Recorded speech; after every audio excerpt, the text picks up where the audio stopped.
My name is Alma, and I'm 58 years old. Standing in the corner of this lavish Napa Valley resort ballroom, watching my daughter Sarah glide across the dance floor in her $15,000 designer wedding gown, I clutched my worn department store purse and smoothed down my simple navy dress. The same dress I'd worn to every special occasion for the past 3 years. Around me, guests in Armani suits and Chanel gowns clinked champagne glasses that cost more than most people's weekly salary, while I sipped water and tried to blend into the shadows. My daughter looked absolutely radiant as she danced with Timothy, her new husband, but something heavy sat in my chest. A secret I'd been carrying for 15 years was about to either heal our fractured relationship or destroy it completely. Before I share what happened that day, I'd love to know where you're watching from. Please hit that like button and subscribe because what unfolded next changed everything between my daughter and me forever. The story really begins 15 years ago, back when Sarah was just 15, and we lost her father David in a devastating car accident on Highway 101. I can still remember that phone call from the hospital, the way my world crumbled in a single moment. Suddenly, I was a widow with a teenage daughter drowning in medical bills and funeral expenses, facing a future that looked impossibly bleak. Those early years were the hardest of my life. I worked 2 jobs just to keep us afloat. During the day, I crunched numbers as a bookkeeper at a small accounting firm downtown, making barely enough to cover our rent on the tiny 2-bedroom apartment we called home. Then every evening after dinner, I'd drive across town to clean office buildings until midnight, my hands raw from industrial cleaning supplies, my back aching from hours of scrubbing floors and emptying trash cans. Sarah and I lived on ramen noodles and peanut butter sandwiches.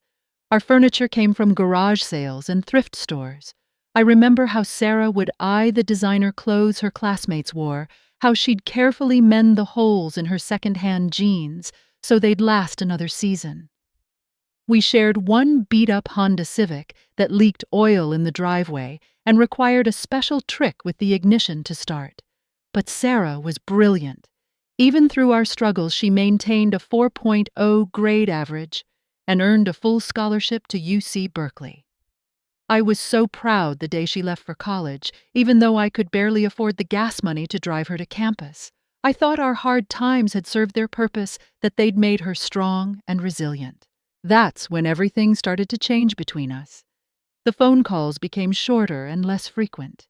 She'd mentioned study groups and new friends' internships with prestigious companies, but never invited me to visit. When she did come home for holidays, she seemed different, more polished, more distant. She'd correct my grammar or suggest I should upgrade my wardrobe if I wanted to make a better impression. The real shift came when she met Timothy during her senior year. He was a law student from a wealthy San Francisco family, the kind of people who summered in the Hamptons and considered a $50,000 car a graduation gift. Suddenly, Sarah's visits home stopped altogether. Our conversations became awkward exchanges about the weather and her coursework, carefully avoiding any real intimacy. When she called to announce her engagement 2 years later, I barely knew anything about this man who was about to become my son-in-law. She hadn't brought him home to meet me. I hadn't been invited to meet his family. The wedding invitation arrived by email, formal and impersonal, like I was just another name on a guest list, rather than the mother of the bride. The night before the wedding, Sarah called me one final time. Her voice was crisp and professional, like she was speaking to a colleague rather than her mother. "Mom, tomorrow is really important to me. Timothy's family will be there, important people from his firm. Please don't embarrass me." The line went quiet for a moment before she added, "Maybe just try to blend in and not draw attention to yourself." I hung up the phone and sat in my small living room, staring at the simple navy dress hanging on my closet door. The same dress I'd worn to her college graduation, her first job interview, every milestone moment when she'd allowed me to be present. For the first time in years, I wondered if I'd failed her somehow, if my love hadn't been enough. What Sarah didn't know, what I'd hidden from her for 15 long years, was that our family's financial situation had changed dramatically after her father's death. The secret I'd been carrying was heavy enough to crush me some days, but I'd convinced myself it was the right thing to do. When David died, we owed nearly $100,000 in medical bills. The small life insurance policy barely covered the funeral expenses. The only asset we had left was a piece of undeveloped land on the outskirts of town that David had bought years earlier as a long-term investment. Everyone told me to sell it immediately to pay off the debts. That's exactly what I planned to do. A local developer named Harrison Mills offered to buy the property for enough money to clear our debts and leave us with a small cushion. But the day before we were supposed to close, Harrison came to me with a different proposition. Instead of buying the land outright, he wanted to bring me on as a partner in the development project. "Alma," he said, spreading blueprints across my kitchen table, "this land is worth far more than what I'm offering you, but I need a partner, not just a seller. Give me a year and I'll triple your investment." It was the biggest risk I'd ever taken in my life. Instead of the quick cash that would solve our immediate problems, I signed papers making me a 50% partner in Mills Development. For the next year, I worked my 2 jobs during the day and spent my evenings learning everything I could about real estate development, property management, and investment strategies. When our first project sold, my share of the profits was enough to pay off all our debts and buy 2 rental properties in up-and-coming neighborhoods. Harrison taught me to see opportunities that others missed, rundown properties in areas just beginning to gentrify, small apartment buildings with motivated sellers, commercial spaces in emerging business districts. Over the next 15 years, while Sarah was growing up and going to college, I quietly built an empire. I owned 8 rental properties across 3 counties, generating $45,000 in passive income every month. I had invested in 3 commercial properties that housed thriving businesses. My stock portfolio had grown to $2.3 million through careful, conservative investing. Every month, I deposited my rental income into investment accounts Sarah didn't know existed. I lived off my day job salary and banked everything else. The accounting firm where I worked had no idea their quiet bookkeeper owned more property than the company's founding partners. But I continued living in our small apartment because it held memories of David in every room. I kept shopping at discount stores and driving my old Honda because I needed Sarah to understand the value of hard work and self-reliance. I wanted her to love me for who I was as a person, not what I could provide financially. My plan had always been to surprise her after she graduated and established her own career. I imagined sitting her down in our little kitchen and showing her the deeds and bank statements, watching her face light up as she realized we'd never have to worry about money again. I pictured us shopping for a new house together, maybe taking a trip to Europe, finally being able to enjoy the fruits of all those years of sacrifice. But as Sarah grew more distant, as she became more embarrassed by our modest lifestyle, I started to doubt my approach. Maybe I should have told her earlier. Maybe hiding our wealth had been a mistake that drove a wedge between us instead of bringing us closer together. The night before her wedding, I sat in my apartment with a manila envelope containing copies of all my financial documents, bank statements showing the true extent of my wealth, property deeds, investment portfolios. I'd brought them as a backup plan just in case the evening didn't go as I'd hoped, just in case I needed to prove to my daughter that I was worth her love and respect. The morning of Sarah's wedding dawned crisp and clear, with golden California sunshine streaming through the windows of the exclusive Napa Valley resort. I arrived early, partly out of nervousness and partly because I wanted to help with any last-minute preparations. But as my aging Honda pulled into the circular driveway behind a parade of Mercedes and BMWs, I began to understand just how different this world was from mine. The security guard at the entrance looked me up and down with obvious skepticism. My simple navy dress and worn black flats clearly didn't match the usual clientele. "Are you here for the Davidson-Hartford wedding?" he asked, consulting his clipboard with exaggerated care. "I'm the mother of the bride," I said quietly, watching his eyebrows rise in surprise. Inside the resort, I felt like an alien visiting a foreign planet. The lobby was filled with wedding guests wearing clothes that cost more than most people's car payments, designer handbags that could fund a small business startup, jewelry that sparkled like captured starlight. The women moved with the practiced grace of people who'd never worried about money a day in their lives, while the men discussed stock portfolios and vacation homes in casual conversation. I found my assigned table near the back of the reception hall, tucked away from the main action, like an afterthought. My table mates were clearly the miscellaneous guests. Margaret, a retired elementary school teacher who'd taught Sarah in 3rd grade. Frank, a mechanic who had serviced our Honda for years, and somehow made the guest list. A few distant cousins from David's side of the family, who I barely knew anymore. Margaret squeezed my hand when I sat down. "You must be so proud of Sarah," she said kindly. "She's absolutely beautiful today." From our table in the back, I had a perfect view of the main family seating area. Timothy's parents, James and Patricia Hartford, held court at the center table like visiting royalty. Patricia wore a cream-colored suit that probably cost more than I'd spent on clothing in the past 5 years. James gestured expansively as he told stories, his Rolex catching the light with every movement. I watched as they greeted other guests with the easy familiarity of people who moved in the same social circles. Business partners, country club friends, families whose children had attended the same elite private schools as Timothy. Everyone seemed to know everyone else, creating an invisible network of wealth and privilege that I could observe but never penetrate. When Sarah appeared for photos before the ceremony, she was absolutely radiant. Her dress was a work of art, hand-beaded silk that flowed like liquid starlight. But when her eyes found me across the room, something flickered across her face. Not joy or gratitude, but something that looked almost like embarrassment. She gave me a quick wave and immediately turned back to Timothy's family.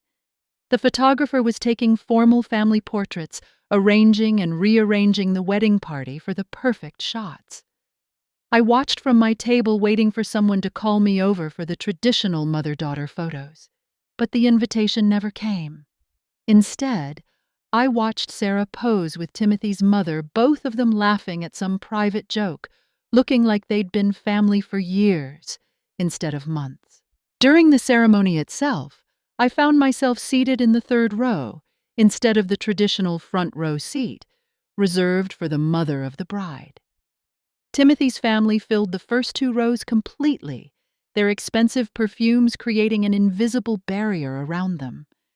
When the officiant asked if anyone objected to the union, I felt like the only person in the room who didn't belong there. The ceremony was beautiful but impersonal. Sarah had chosen readings from contemporary poets instead of the traditional passages we'd discussed when she was younger. The music was performed by a string quartet instead of the church organist who'd played at her baptism. Even the vows felt scripted and formal, nothing like the heartfelt promises I'd imagined my daughter making. As Sarah walked back down the aisle as Mrs. Timothy Hartford, her eyes swept across the congregation with joy and satisfaction. But when her gaze reached my row, it passed right over me like I was invisible. In that moment, sitting among strangers in my discount dress, I felt more alone than I had since David died. The cocktail hour before dinner was an exercise in social torture. I attempted to mingle with other guests, but every conversation seemed to revolve around topics I couldn't relate to. European vacations, private schools, investment properties, yacht club memberships. When people asked what I did for work, their polite smiles faded when I mentioned bookkeeping. I became just another service industry worker in their minds, someone to be tolerated, but not truly welcomed. I overheard fragments of conversations that cut deeper than any intentional insult. Timothy's uncle discussing how wonderful it was that Sarah had overcome her disadvantaged background. A family friend mentioning the importance of marrying up in life. Several guests speculating about whether I felt out of place at such an elegant event. But the most painful moment came when I accidentally walked past a group of Sarah's new in-laws discussing the wedding planning process. Timothy's been so patient with her, Patricia Hartford was saying. She had such specific ideas about keeping costs reasonable. Thank goodness we were able to guide her toward more appropriate choices. James Hartford nodded sagely. It's understandable. She simply didn't know what was expected at this level, but she's learning quickly. Timothy's been an excellent influence.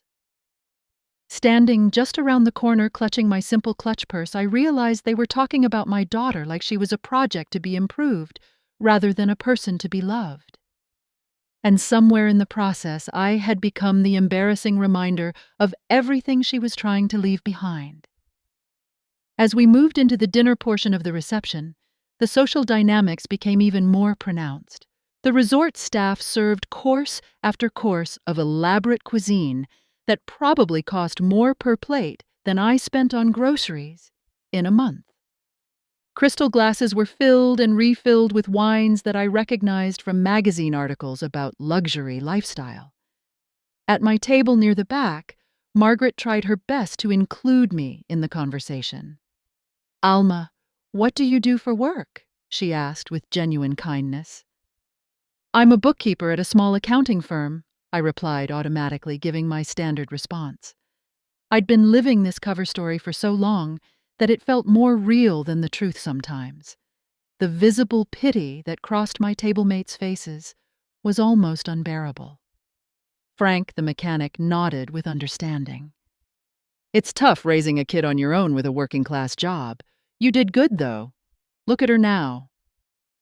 But his words, meant to be encouraging, only highlighted how everyone saw me as someone who'd been left behind by my daughter's success. The failed mother who couldn't keep up with her child's ascending social status. Midway through dinner, Patricia Hartford approached our table with the calculated grace of someone fulfilling a social obligation. She was older than me by several years, her silver hair perfectly styled, and her jewelry catching the candlelight with every gesture. "You must be Sarah's mother," she said with a smile that didn't quite reach her eyes. "I'm Patricia Timothy's mother." I started to stand, but she waved me back down with a gesture that felt dismissive rather than polite. "Please don't get up. I just wanted to introduce myself and tell you how grateful we are that Sarah found our Timothy." Her choice of words struck me immediately. Not how grateful Timothy was to find Sarah, but how grateful we were that Sarah had found our Timothy. Like Sarah was the lucky beneficiary of their family's generosity, rather than an equal partner in a loving relationship. "You must be so proud that Sarah found someone who can provide for her properly." Patricia continued, her voice carrying the unmistakable tone of condescension wrapped in false kindness. "After everything she's been through, she deserves to have some security in her life." The implication was clear as crystal. I had failed to provide for my daughter. I had been an inadequate mother who'd left Sarah vulnerable and needy. Timothy's family was swooping in to rescue her from the poverty and limitation that I represented. "Sarah's a remarkable young woman," I said carefully, trying to maintain my composure. "She's worked very hard to get where she is." "Oh, absolutely." Patricia agreed with the enthusiasm of someone who'd never doubted the outcome. "But talent and ambition can only take you so far without the right opportunities. Timothy's connections have already opened doors for her that would have been impossible otherwise." She leaned in slightly, her voice dropping to what she probably considered a confidential tone. "Between you and me, I think this marriage will be transformational for her. She's already learning to carry herself differently, to move in different circles. It's remarkable how quickly people can adapt when they're properly motivated." Every word felt like a small knife cutting away at my dignity. Patricia wasn't just insulting me, she was erasing my entire contribution to Sarah's life. The sleepless nights I'd spent helping her with homework, the extra shifts I'd worked to pay for her school supplies and field trips, the sacrifices I'd made so she could pursue her dreams without the burden of student debt. As Patricia glided away to rejoin her table of important guests, I sat in stunned silence. Margaret reached over and patted my arm sympathetically, but she didn't say anything. What was there to say? We'd all witnessed the casual cruelty of social hierarchy in action. The evening continued with more of the same. During the gift presentation ceremony, Timothy's parents announced their elaborate gifts with theatrical flourish. A down payment on a house in Pacific Heights, a month-long European honeymoon with first-class accommodations, stock options in James Hartford's law firm. Each announcement was met with appreciative murmurs and applause from the other guests. The gifts weren't just generous. They were performative displays of wealth and power, subtle reminders of who held the real influence in this new family dynamic. When my turn came, I walked to the gift table carrying my small, simply wrapped package. Inside was a handmade photo album filled with pictures from Sarah's childhood, along with a check for $5,000 that represented months of careful saving from my bookkeeper's salary. Sarah opened the gift with a forced smile, flipping quickly through the photo album before setting it aside. The check received a brief glance and a perfunctory "thank you" that barely interrupted her conversation with one of Timothy's cousins. I returned to my table feeling smaller than I had in years. My gift, which had taken months to prepare and represented genuine sacrifice, looked pathetic next to the Hartford family's grand gestures. I was the poor relation providing handmade crafts while everyone else offered real value. But the worst moment of the dinner came during James Hartford's Father of the Groom speech. He stood with the confidence of a man who'd never doubted his place in the world, his voice carrying easily across the reception hall. "Timothy has always had excellent judgment." He began raising his glass toward the head table. "But I have to admit, when he first told us about Sarah, Patricia and I were concerned. Not about Sarah herself, you understand, but about the circumstances he was taking on." An uncomfortable silence settled over the room as guests realized they were witnessing something more pointed than the usual wedding speech platitudes. "But Sarah has exceeded every expectation." James continued, his tone warming as he built toward his conclusion. "She's shown remarkable adaptability and grace under pressure. She's proven that with the right support and guidance, anyone can rise above their unfortunate circumstances." The applause that followed felt forced and awkward. I sat frozen in my chair, understanding with perfect clarity that I was the unfortunate circumstances, that Sarah had risen above. My years of sacrifice and love had been reduced to obstacles that my daughter had needed to overcome. As the evening wore on, I began to understand that this wasn't just a wedding reception. It was Sarah's public declaration that she was leaving her old life behind completely, including me. As the evening progressed toward the traditional speeches, I found myself caught in a strange state of emotional suspension. Part of me kept hoping that Sarah would acknowledge me somehow, that there would be a moment of recognition for the woman who'd raised her. But another part of me was beginning to prepare for disappointment that felt as inevitable as the sunset. The best man gave a humorous speech about Timothy's college adventures that drew appreciative laughter from guests who'd shared similar privileged experiences. The maid of honor, a sorority sister from Berkeley, talked about Sarah's incredible transformation during their friendship, focusing on her professional success and social refinement. Each speech seemed to reinforce the same narrative Sarah had emerged from. Nowhere blossomed under the right influences and was now claiming her rightful place among people who mattered. I was beginning to feel like a ghost at my own daughter's wedding. Then Timothy stood to give his groom's speech, and for a moment I felt a flutter of hope. Surely he would mention me, would acknowledge the woman who'd raised the bride he claimed to love so deeply. "Sarah," he began, his voice warm with genuine affection, "you've changed my life in ways I never expected. When I first met you, I was attracted to your intelligence and ambition, but I had no idea how much you'd teach me about resilience and determination." He paused, smiling at Sarah with the kind of devotion that would have warmed my heart under different circumstances. "You've shown me what it means to create your own destiny, to refuse to be limited by where you started in life. Your courage in building a new life and reaching for something better inspires me every day." The applause was warmer this time, more genuine. Timothy's words were kind and loving, but they reinforced the same theme that had been building all evening. Sarah as a self-made woman who'd transcended her origins through pure force of will. As Timothy sat down, all eyes turned expectantly to Sarah. The bride's speech was always a highlight of any wedding reception, the moment when she would express her gratitude and share her vision for the future. Sarah rose gracefully, her designer gown catching the light as she lifted her champagne glass. She looked absolutely radiant, glowing with happiness and confidence.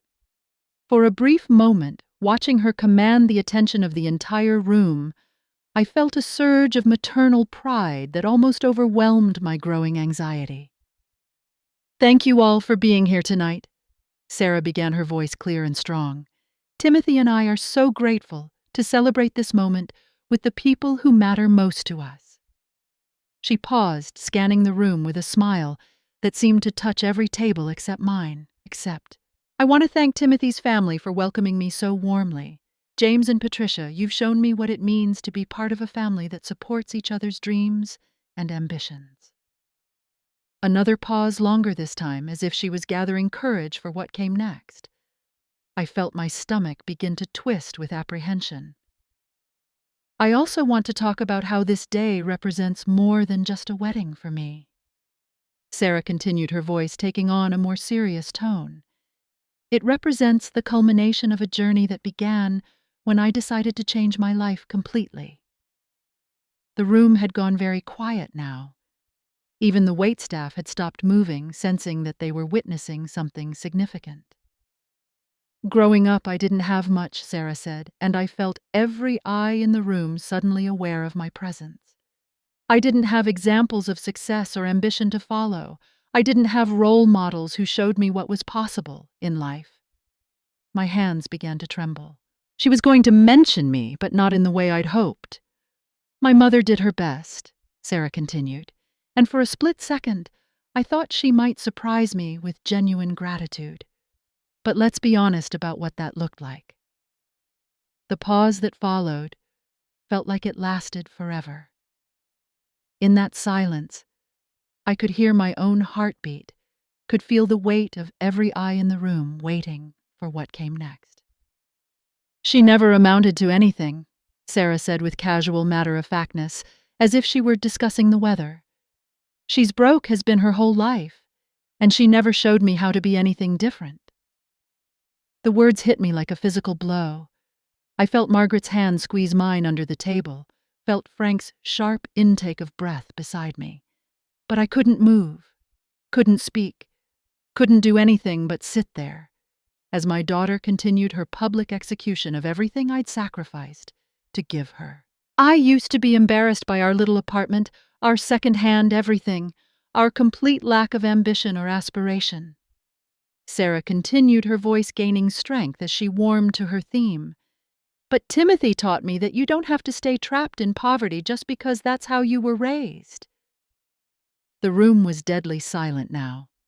I could feel the discomfort of the other guests, but nobody was intervening. Nobody was stopping this public humiliation. They were all watching my daughter destroy me with words, and they were letting it happen. "You can rise above your circumstances," Sarah declared with the fervor of someone who believed she was delivering profound wisdom. "You don't have to accept limitation just because limitation is all you've ever known." She raised her glass higher, her face glowing with triumph and champagne-fueled confidence. "So thank you, Mom, for showing me exactly what I didn't want to become. And thank you, Timothy, for showing me what I could become instead." The final blow came with a smile that would haunt me for months afterward. To new beginnings and leaving the past behind where it belongs. The applause that followed was scattered and uncomfortable. Some of Timothy's family clapped with genuine enthusiasm, apparently viewing this as an appropriate expression of gratitude for their intervention in Sarah's life. Other guests sat in stunned silence, clearly uncomfortable with witnessing such a public betrayal. I remained frozen in my chair, the manila envelope in my purse suddenly feeling like it weighed 1,000 pounds. 15 years of secrets, 15 years of careful planning, 15 years of love and sacrifice had just been reduced to an embarrassing obstacle that my daughter had needed to overcome. Margaret was whispering something in my ear, but I couldn't hear her words over the roaring in my head. Frank was muttering angrily about ungrateful kids, but his indignation felt distant and irrelevant. All I could think about was the little girl who used to crawl into my bed during thunderstorms, who'd made me Mother's Day cards from construction paper and glue, who'd hugged me tight when I came home exhausted from my cleaning jobs and whispered, "Thank you for taking care of us, Mommy." That little girl was gone. In her place stood this polished stranger who'd just publicly declared that I was worthless, that my love had been inadequate, that my sacrifices had been meaningless. As Sarah sat down to another round of uncomfortable applause, something crystallized inside me. For 15 years I'd hidden my wealth to test whether she could love me without it. Tonight she'd given me my answer with devastating clarity. It was time to stop hiding. I stood slowly, my legs unsteady, but my resolve hardening with each passing second. The room's attention had begun to shift back to casual conversation, but my movement drew curious glances from nearby tables. "Sarah," I said, my voice carrying clearly across the reception hall. "May I say something?" The conversations around us died away as heads turned in my direction. Sarah looked up from her champagne glass, her face flushed with alcohol and the satisfaction of what she clearly considered a successful speech. "Of course, Mom," she said, with condescending magnanimity, gesturing toward me like a queen granting audience to a peasant. "I want everyone to hear what you have to say." Timothy shifted uncomfortably in his chair and started to stand. "Maybe this isn't the right time," but Sarah cut him off with a sharp gesture. "No, let her speak. After everything I just shared, I think my mother deserves a chance to respond." The cruelty in her invitation was breathtaking. She expected me to either slink away in shame or deliver some tearful defense of my inadequacies. She was giving me rope to hang myself with, confident that I would only provide more evidence of my unworthiness. I reached into my small purse and withdrew the manila envelope I'd brought as insurance. My hands were steadier now, my voice growing stronger as I prepared to shatter every assumption in the room. "Since you want everyone to know the truth about your mother," I began opening the envelope with deliberate care. "I suppose it's time to stop pretending." Sarah's confident smirk began to falter as I pulled out a sheaf of financial documents. Bank statements, property, deeds, investment portfolios, papers that would transform everything she thought she knew about her own life. "You're absolutely right, Sarah. I do live in a small apartment. I do shop at discount stores. I do drive an old car." I continued, my voice growing stronger with each word. "But what you don't know is why I've chosen to live that way." I held up my most recent bank statement, the numbers clearly visible to anyone close enough to read them. "I've been hiding something from you for 15 years, something I planned to share with you when you were mature enough to handle it responsibly." The room had gone completely silent now. Even the waitstaff had stopped moving, sensing they were witnessing something extraordinary. "My net worth is currently $2.3 million. I announced, watching Sarah's champagne glass slip from her suddenly nerveless fingers. My monthly income from rental properties is $45,000. I own 8 residential properties and 3 commercial buildings across Northern California. Sarah's face had gone white beneath her carefully applied makeup. That's impossible. You're lying. I walked closer to the head table, spreading documents across the white linen surface. Property deeds, tax returns, investment statements. Years of financial records that told the story of a careful, intelligent businesswoman who'd built an empire while everyone assumed she was barely surviving. Timothy leaned forward, examining the papers with a lawyer's trained eye.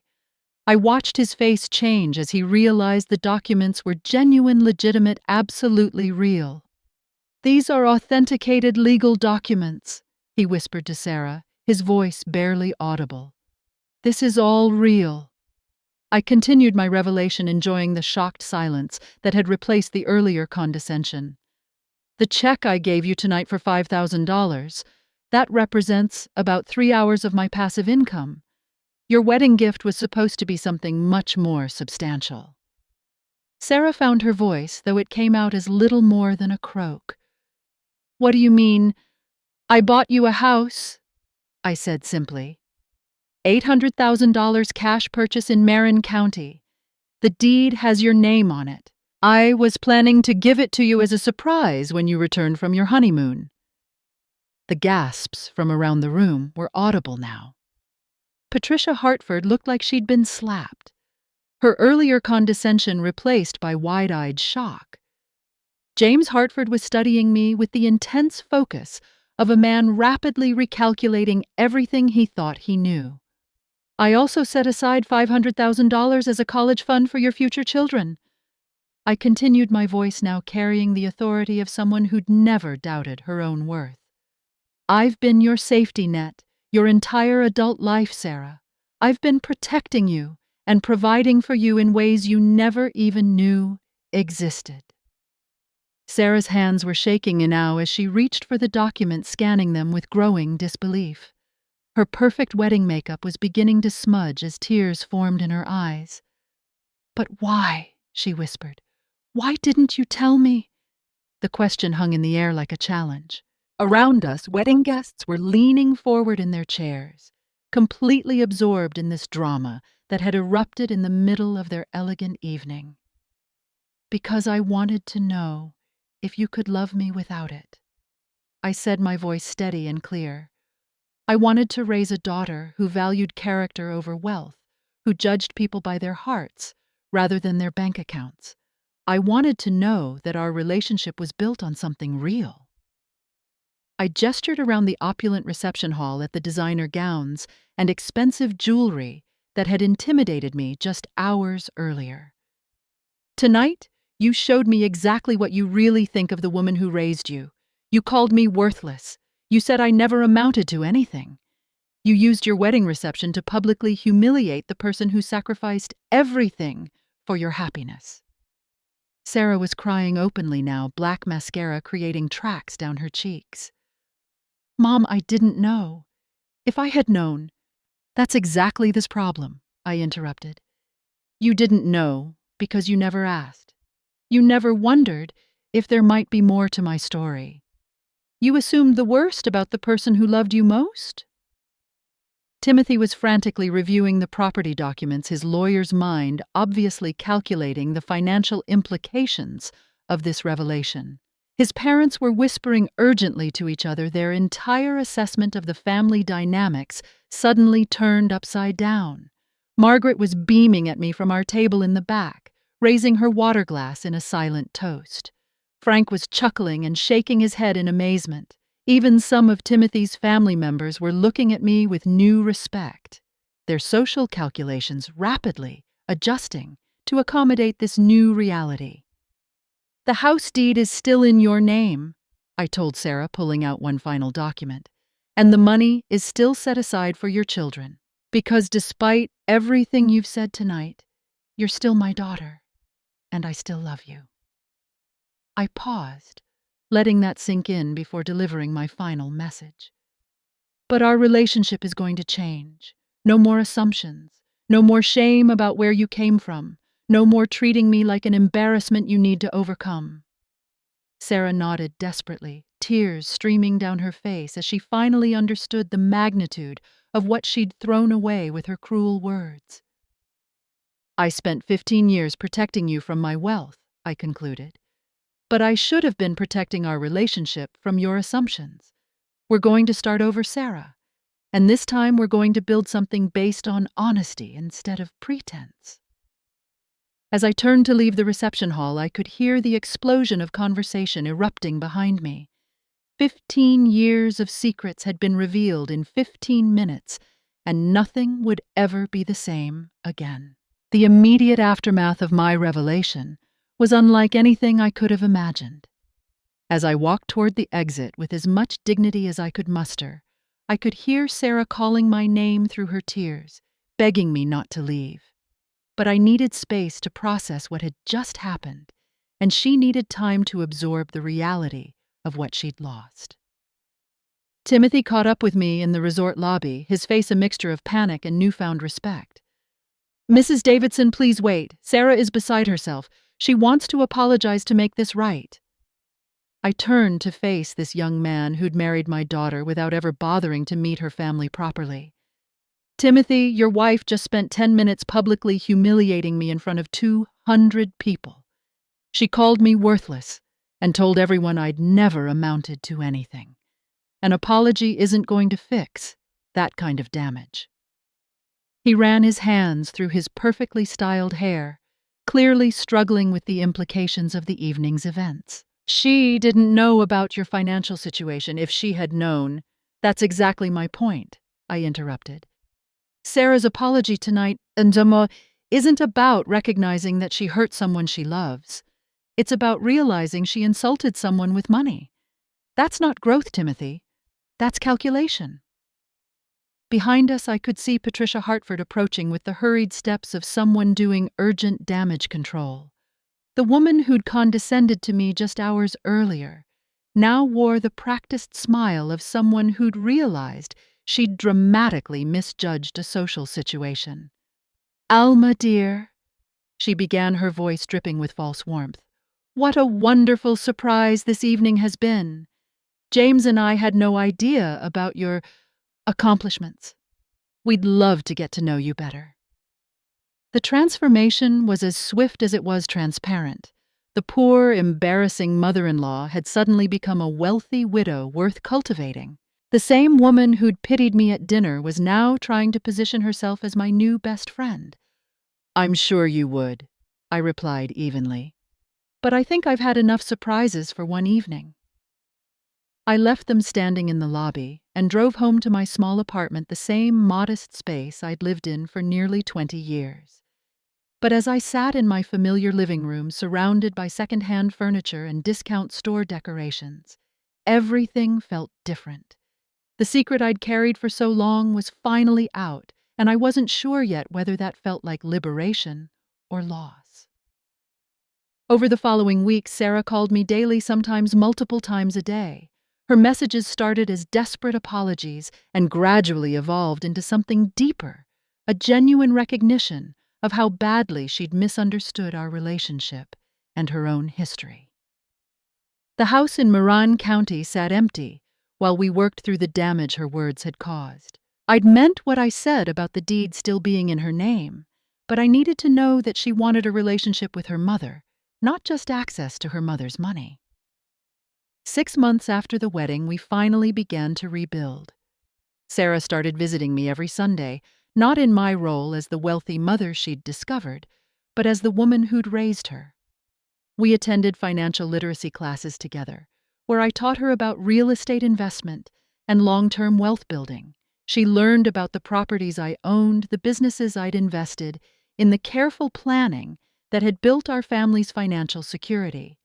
More importantly, we talked about the values that had gotten lost along the way. Sarah began to understand that my modest lifestyle hadn't been the result of failure, but of choice. That I'd prioritized her independence over her comfort, her character over her social status. She also began to make amends for the wedding speech that had hurt me so deeply. She reached out to Margaret and Frank, apologizing for the disrespect she'd shown not just to me, but to everyone she'd dismissed as unworthy of her attention. She wrote letters to several guests who'd witnessed her public humiliation of me, acknowledging that her behavior had been cruel and inexcusable. The hardest part of our reconciliation was accepting that some damage couldn't be undone. I would never again be able to trust Sarah's love without wondering if it was influenced by my financial status. She would never again be able to claim that her success was entirely self-made, that she'd overcome her circumstances through pure determination. But we built something new together, something more honest than what we'd had before. I moved out of my small apartment and bought a beautiful home in Sonoma County, where Sarah and Timothy visit regularly. We travel together sometimes, and I've started using my wealth more openly, funding scholarships for single mothers and supporting local businesses in our community. Sarah has learned to see me as a complex person, rather than a simple obstacle to overcome. She's discovered that the mother she'd dismissed as limited and unambitious had actually been a successful businesswoman who'd chosen love over recognition for 15 crucial years. As for the lessons this experience taught me, they're ones I carry with me every day.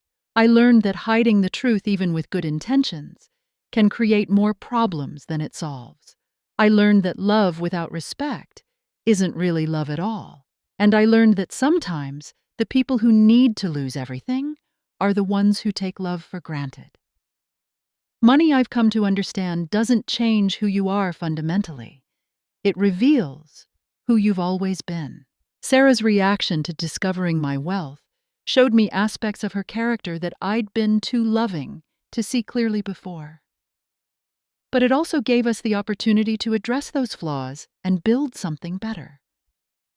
My relationship with my daughter will never be the same as it was before that wedding day. But in many ways, it's stronger now. We're building it on a foundation of honesty instead of pretense reality, instead of assumptions. And while the journey to get here was painful, I wouldn't trade the authentic relationship we have now for the comfortable illusions we lived with before. The woman who stood up in that reception hall and revealed her true net worth wasn't just protecting her dignity. She was demanding the respect that love requires to survive and flourish. Sometimes that's the most valuable gift you can give someone, even when they don't appreciate it right away. What happened that night taught me that wealth without wisdom is meaningless, but wisdom without self-respect is powerless. I'd spent 15 years teaching my daughter about independence and hard work, but I'd forgotten to teach her about gratitude and humility. The revelation of my hidden fortune wasn't just about money. It was about reclaiming my worth as a human being and demanding that my daughter see me for who I really was, not just what she assumed I'd failed to become. Now, when we sit together in my new home planning investments or discussing business opportunities, Sarah sometimes asks me why I waited so long to reveal the truth. The answer is complicated, but it comes down to this. I wanted to know if she could love me when she thought I had nothing to offer except a mother's devotion. Her wedding speech answered that question with devastating clarity, but it also gave us the chance to start over, to build something real from the ashes of our broken assumptions. And that, more than any amount of money, has proven to be the most valuable inheritance I could ever give my daughter. Have you ever had to stand up for yourself when someone you loved was treating you poorly? I'd love to hear your thoughts in the comments below. If this story resonated with you, please hit that like button and share it with someone who might need to hear it. Subscribe for more real stories about family relationships and finding the courage to demand the respect we all deserve. Thank you for listening, and remember that your worth isn't determined by other people's ability to see it. Sometimes you have to be brave enough to show them who you really are.